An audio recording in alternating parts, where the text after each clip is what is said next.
Hello everybody, I'm Rusty. I want to welcome you to Island Breeze Tropicals.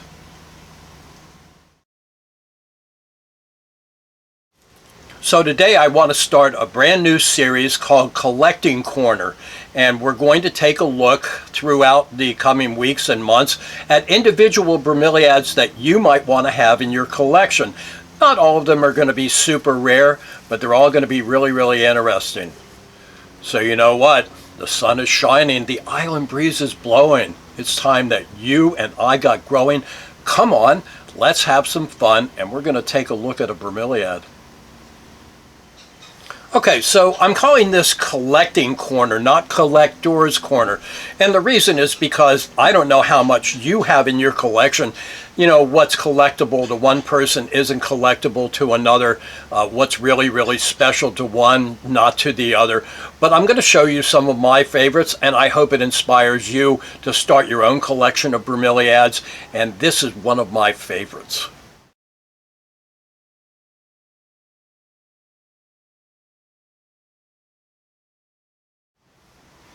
Okay, so I've zoomed in a little bit here, and I did that because the sun wants to shine on this plant. It comes through the deck here. Pauciflora is a species, and it grows in Brazil. And as you can see, this plant has a stolon that the pup comes out on. Now, we talked about stoloniferous bromeliads before, and where this grows in habitat, it actually drapes down from the top of the tree. And that's because when birds eat the seeds, they deposit them in their droppings on the top of the tree. That's where birds mostly go. And if it germinates and it's successful, then it starts to drape down. So what I term this as being is more of a draping, a stoloniferous brome, rather than a climber. I think really if you put this at the base of a tree, it's not going to do quite as well as if you put this, let's say, on a high limb, and then it's going to drape down. And you can also put these in hanging baskets, and that works really well. So I went out into the shade house here at the Tangle, and I did find a slightly larger and more mature specimen of Pauciflora. And as you can see, hanging down from the pot are the pups and the stolons that they are on. Now this is a small version. This is not an old plant. I had this growing in the shade house in the Tangle. You've seen that in one of the videos. So I've got a lot of plants, and I don't have this in a really mature form. But oh, I can show you just what it looks like. And we're going to take a small tour, and we're going to go to my friends at Sundance Orchids and Bromeliads in Fort Myers, Florida, and I'm going to show you what it looks like in habitat. So it would be a stretch for me to show you what they look like in habitat, so I'd have to go all the way to Brazil, and I don't think that's going to happen. But I can do the next best thing, and that's to show you some established clumps. And I've come here to Sundance Orchids and Bromeliads in Fort Myers, Florida, where I know there are some really big established clumps. As you can see, it's first thing in the morning, and the sun is coming through the shade cloth here at Sundance Orchids and Bromeliads. And this is another clump of Pauciflora. Now this is hanging on a piece of driftwood, and it's at the top of the clump, and that's where it was started.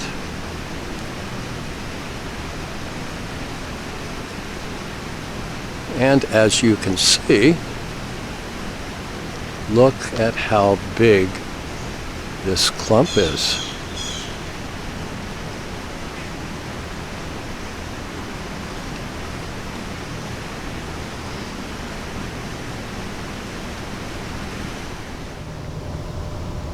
So, Pauciflora is generally a green plant with silver horizontal barring on it, and this is a good example. You can see the offset or the pups on there. One is coming out of the top and the other one is coming out of the left-hand side.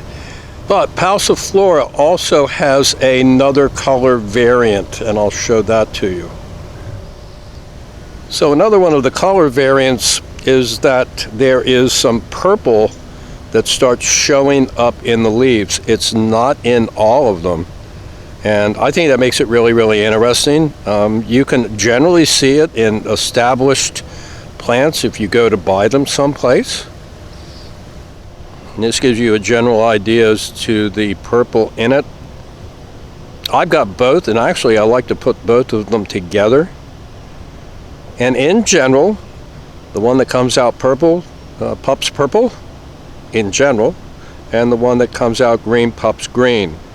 But every once in a great while, you know what happens. All of a sudden, it will pop a different color. And here's one that is quite purple, and let's see if we can get down there. And you can see the pup, you can see that very long stolon, but take a look at the pup, and the pup is starting to show some purple down in it. So it does seem to be a trait that is not because of environmental conditions. Now, I wouldn't call it anything special. It is a variation, and it is random, and it does not seem to be because of environmental conditions, because I'm going to pan back here, because as you can see, all these plants are growing in the same geographic location. So anyway, guys, that's it. I hope you enjoyed this first episode of Collecting Corner, and I hope that you will try and find Neoregelia pauciflora and add that to your collection. I think you're really going to love this plant. Boy, can you imagine it getting older and draping down in a hanging basket. So no matter where you are, I hope your sun is shining. I hope you have an island breeze blowing. I know that you should keep growing, have a lot of fun. Thanks for stopping by, and we'll see you next time.